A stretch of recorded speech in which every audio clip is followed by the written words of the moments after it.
Hello, magandang araw sa iyo kapatid. Gusto mong mag-take ng NAPOLCOM exam. Alam natin yan kasi gusto mong maging police. Now, makinig ka. Kailangan mo muna makapag-file bago mag-take ng exam. At nandito ang PT Mentoring, especially your Sir PT, para tulungan ka kung papaano mag-file. Now, teka lang kapatid, papaalalahanan na kita. Tapusin mo yung video hanggang dulo. Meron akong special tip para sa'yo. Tandaan mo tapusin mo hanggang dulo. Now, Sir, kailan po ang NAPOLCOM exam? Kaka-release lang po ng NAPOLCOM kapatid. Wala pa nga sa website nila eh. June 30, 2024 now. Take note of this.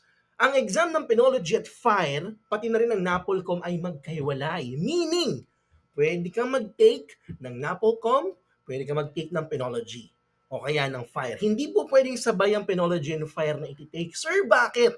Kasi po, same day ang exam. So, maaaring NAPOLCOM plus Penology or NAPOLCOM plus FIRE. Please take note of that. Bakit? Mas maraming eligibility, mas marami kang pato para makapasok sa serbisyo. Now, alam na natin ang araw ng exam. Makinig! Kailan po ang online registration, sir? Kailan po ang filing, kapatid? Ang filing ay ang online registration, ay this coming May 6 to 10, 2024. Okay? Ma-access mo yung website nila ng May 6 to 10. So dali lang, huwag mong kalimutan. Bubulungan lang kita makinig ka hanggang dulo. Ulitin ko, makinig ka hanggang dulo.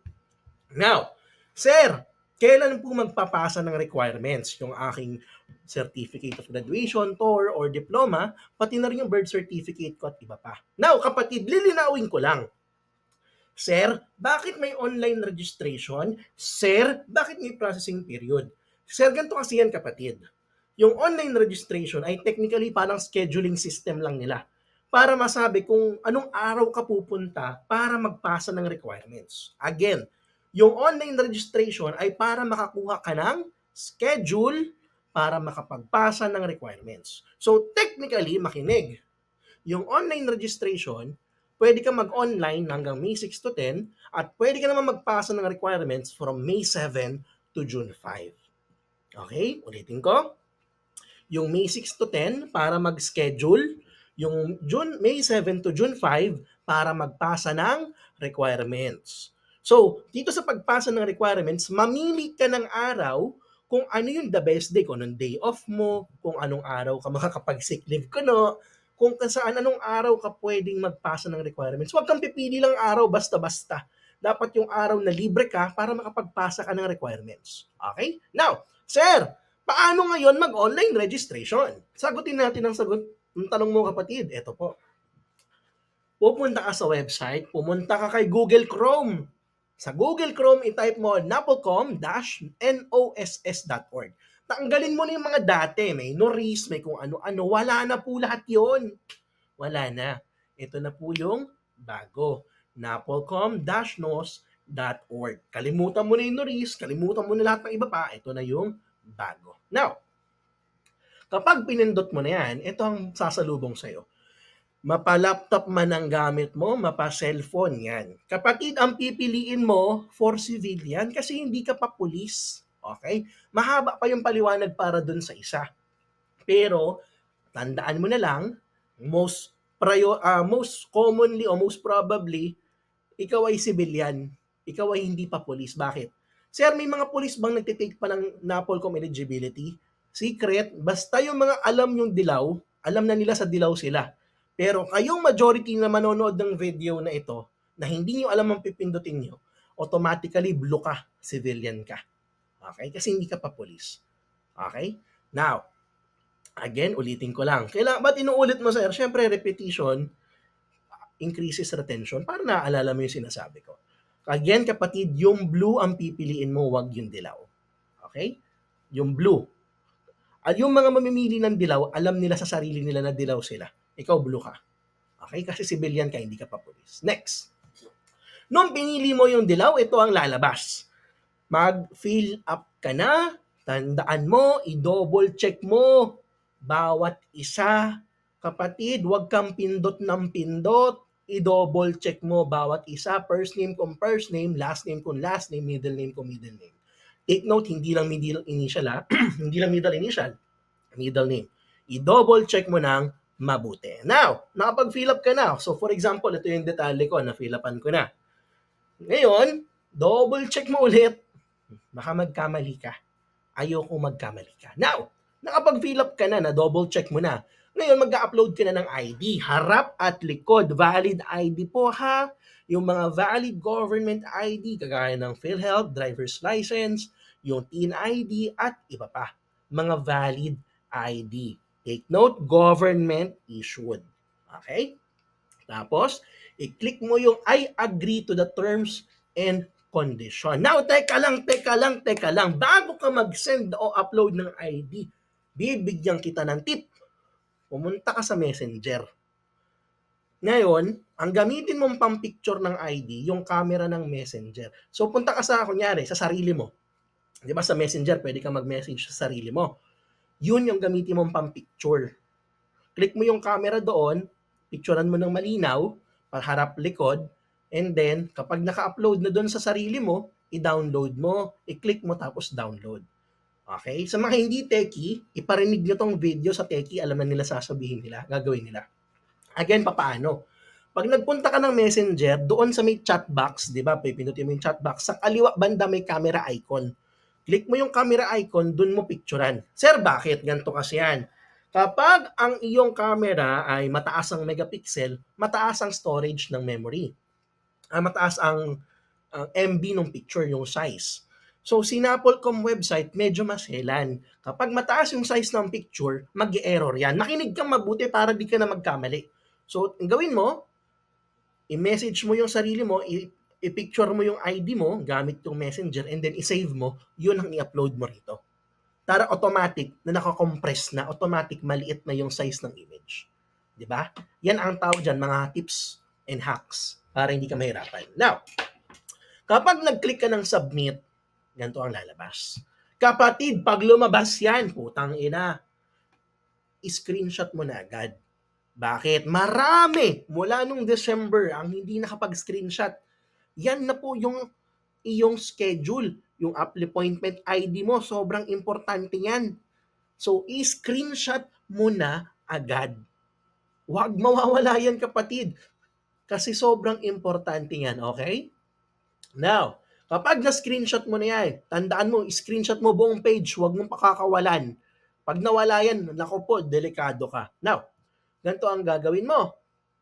Sa dulo, may save print. Para doon sa iba, hindi daw gumagana yung save print. So, ano gagawin mo? Screenshot mo yung taas, screenshot mo yung baba. Ganun lang kasimple.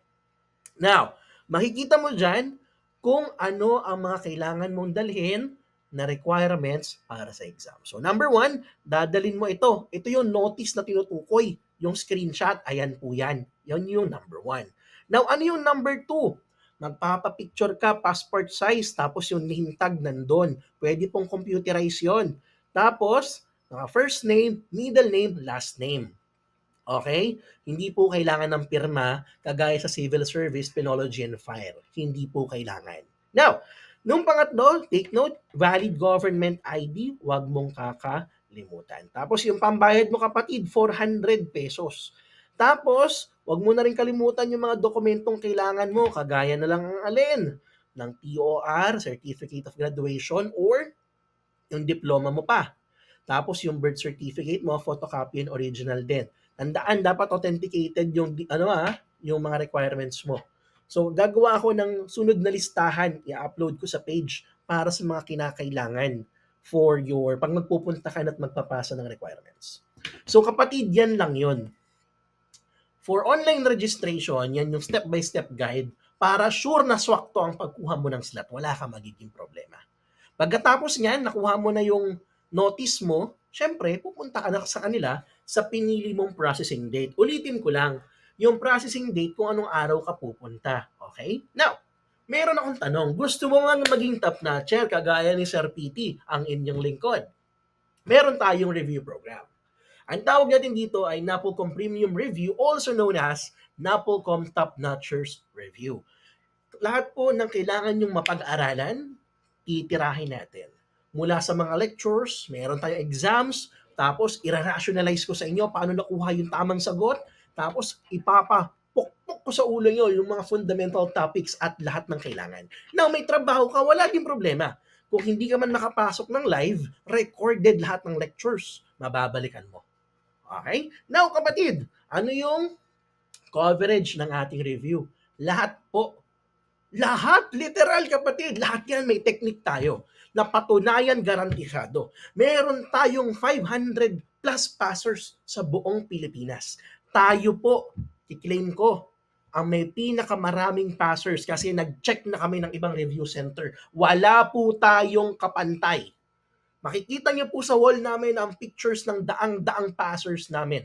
Kami ang may pinakamaraming passers sa buong Pilipinas. 500 plus po mga kapatid. So, maghahanap ka pa ba ng ibang mentor para i-sure na ipasa ka? Ha! Wag na, nandito ka na, pinapanood mo na yung video. Paano mag-enroll sa ating Top Notchers Review or Premium Review? Message mo lang kami sa page, yung gwapong-gwapong larawan na yan. Okay, i-search mo, facebook.com/mentoring.pt. Okay, sino magiging mentor mo kapatid? Walang iba kung hindi ang iyong lingkod, Sir PT, also known as Rolando Tubo Jr. Tayo po ang latest top 1, kapatid. O, ulitin ko, latest top 1 ng NAPOLCOM December 2023. At may mga nagtatanong, yes kapatid. Ako rin po ay nag-top nung NAPOLCOM 2022, top 3. Ako rin po ang latest top notcher ng Penology exam noong 2022 at tayo rin po ay top 5 for the Criminology Licensure exam. Now, kapatid, may sinabi ako kanina, bulong. Sabi ko nga sa'yo, mag-stay ka hanggang dulo. Open na po yung link ng NAPOLCOM. Pwede ka na mag-register. Secret lang natin yan Secret lang natin yan. Now, kapatid, sa buhay, hindi madali. Huwag mong hahayaang ibaba ka ng mundo. Gawin mo lahat ng makakaya mo. Do the hard work, especially if you don't like it. Kapatid, gawin mo yung mahirap dahil yan ang magpapadali ng buhay mo. See you sa review mga kapatid. Tutulungan ko kayong makapasa, ipapasa ko kayo, pumasok kayo. See you soon. Magandang gabi, magandang umaga, kung anong oras man yun nasa iyo. hindi ko na ikakat to. Ayaw ko na, nakailang take na ako. Good evening sa inyo.